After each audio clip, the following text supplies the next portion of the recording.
Olá, galerinha, tudo bem com vocês? Espero que sim.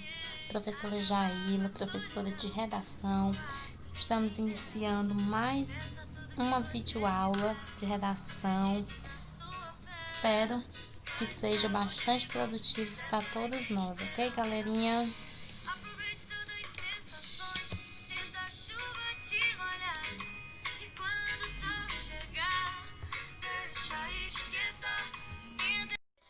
O nosso conteúdo, nós iremos trabalhar a competência 1 da redação do Enem. O nosso objetivo, trabalhar a competência 1, mostrando aos alunos que pontos são avaliados e quais erros são mais frequentes dentro desta competência. Quando não souber o que pedir, essa felicidade.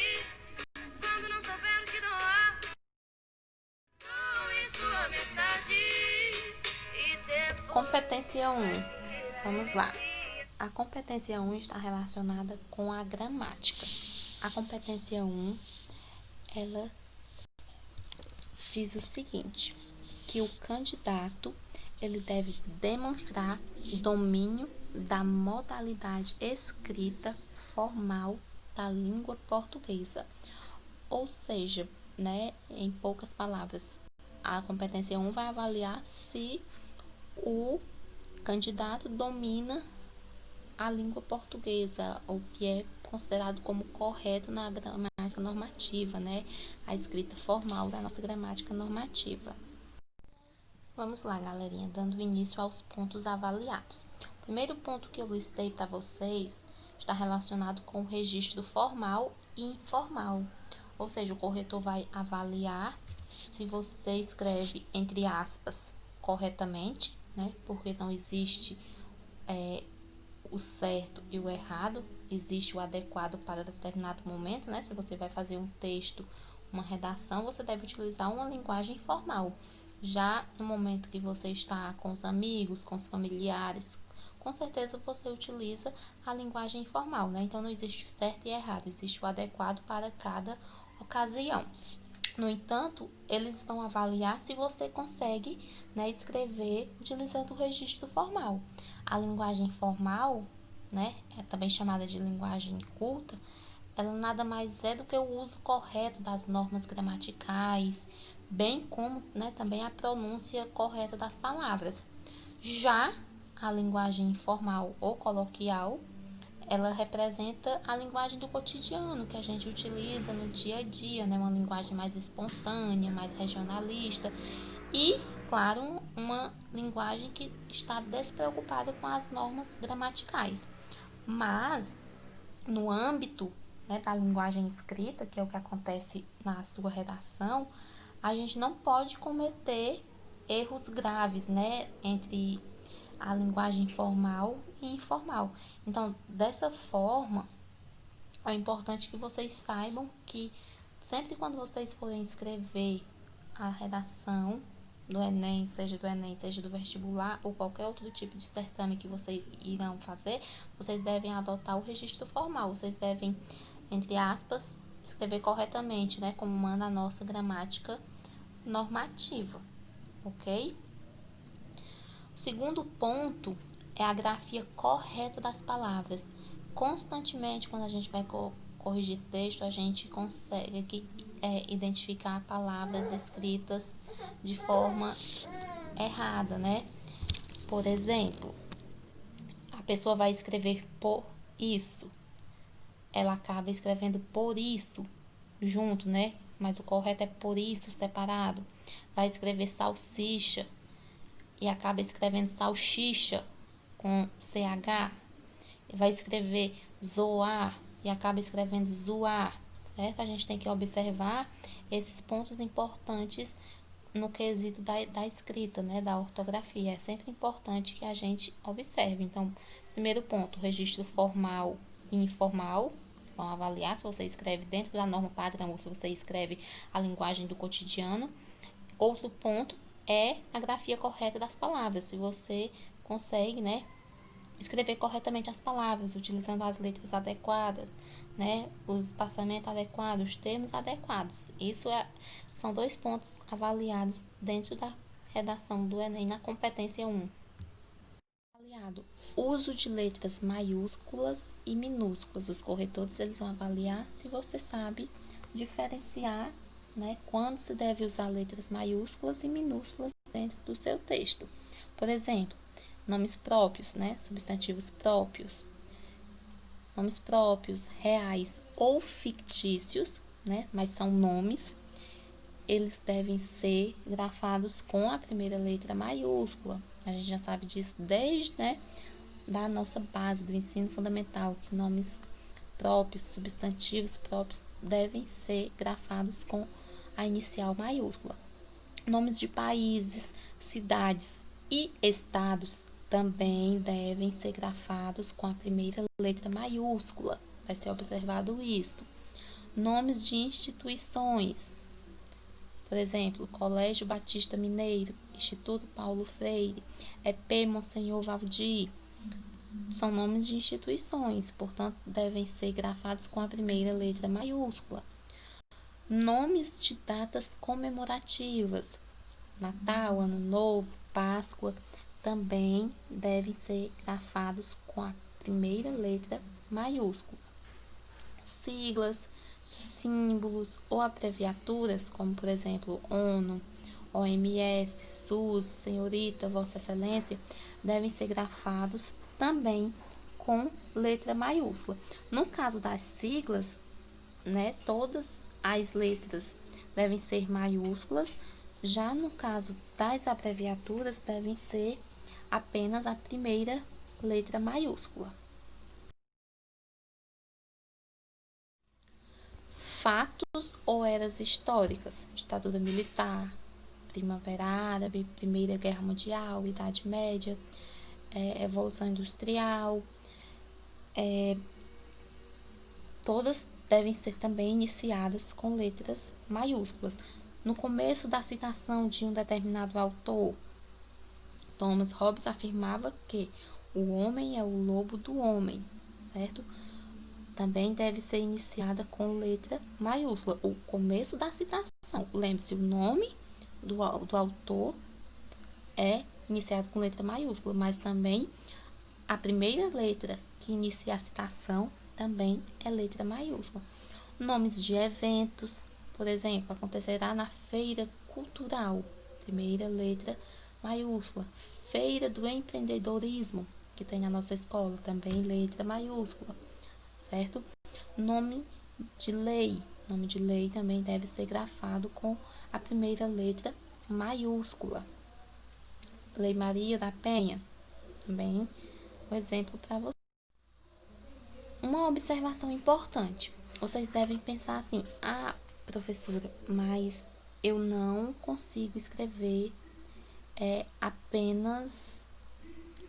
eu não consigo escrever minúsculo, eu consigo escrever apenas maiúsculo. Isso vai interferir na minha redação? Eu posso fazer minha redação toda em letra maiúscula? Sim, você pode. No entanto, quando você for fazer a sua redação toda em letra maiúscula, quando você for iniciar um parágrafo ou quando você for iniciar uma frase pós um ponto, você deve sempre grafar a primeira letra bem maior do que as outras para diferenciar. É tudo maiúsculo? É, mas a primeira letra deve ser bem maior para que diferencie, né, que você está iniciando o parágrafo, para que diferencie que você está iniciando uma nova oração, certo?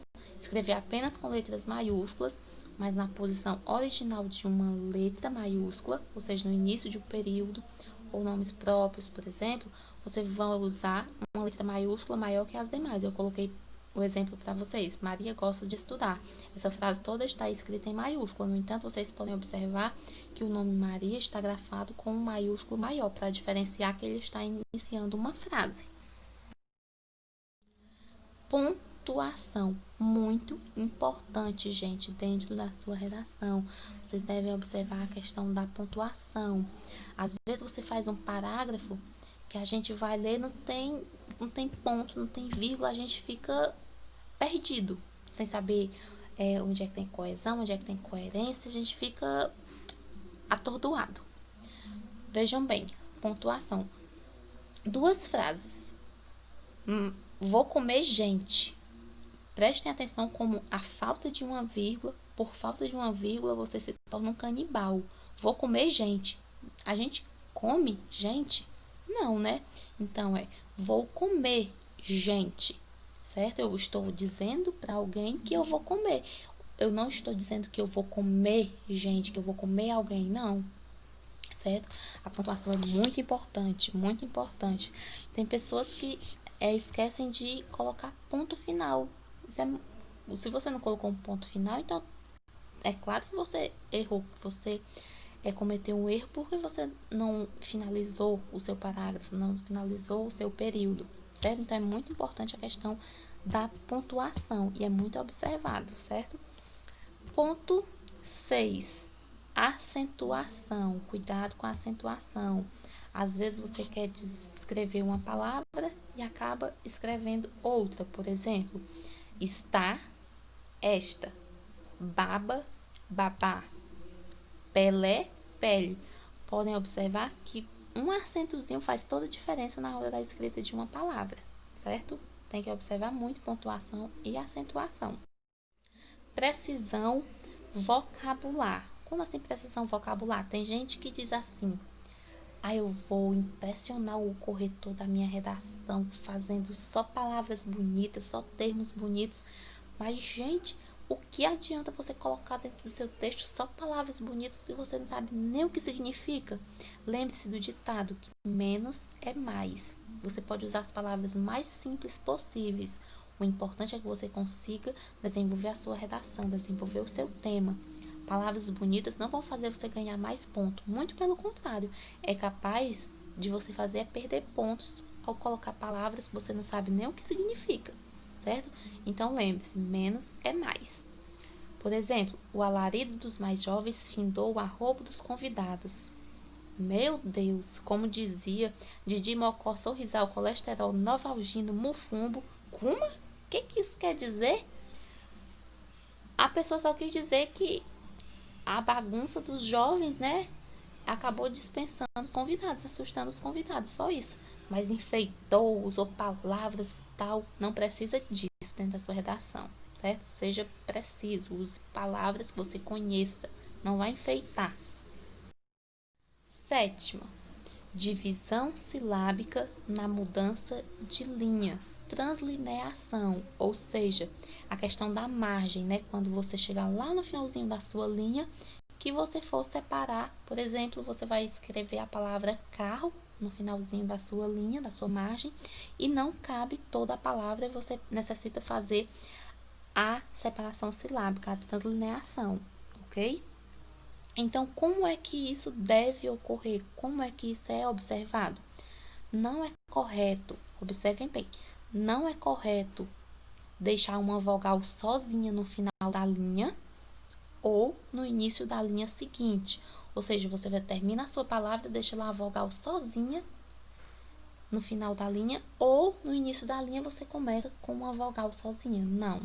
Não deixem vogal sozinha no final da sua linha, nem no início da linha seguinte. Palavras escritas com hífen devem ser marcadas com 2 traços, ou seja, um traçozinho. Você vai separar a palavra com hífen, você coloca um traçozinho lá no final da sua linha, que não deu para você colocar a palavra toda, você coloca um traçozinho lá no final da sua linha, e logo no início que você for iniciar a outra linha, você coloca também um traçozinho, ou seja, um traço no final da linha, um traço no começo da outra linha, ok? E uma observação muito importante, gente, não existe sílaba sem vogal. Não existe sílaba sem vogal. Por exemplo, a palavra bíceps. Estão vendo a palavra bíceps? A separação correta é bi, né? O bi e o ceps. junto, porque não existe sílabas sem vogal. Ou seja, esse PS que está separado aí não é uma sílaba, porque ele não tem uma vogal, ok? Galerinha, na próxima aula nós continuamos com esse assunto. Qualquer dúvida, eu estou à disposição de vocês para os esclarecimentos, certo? Não fique olhando o relógio, ok? Façam como ele, mexam-se, não fique apenas parado olhando o tempo passar. Mexam-se, corram atrás de seus objetivos, dos seus sonhos, ok, meus amores?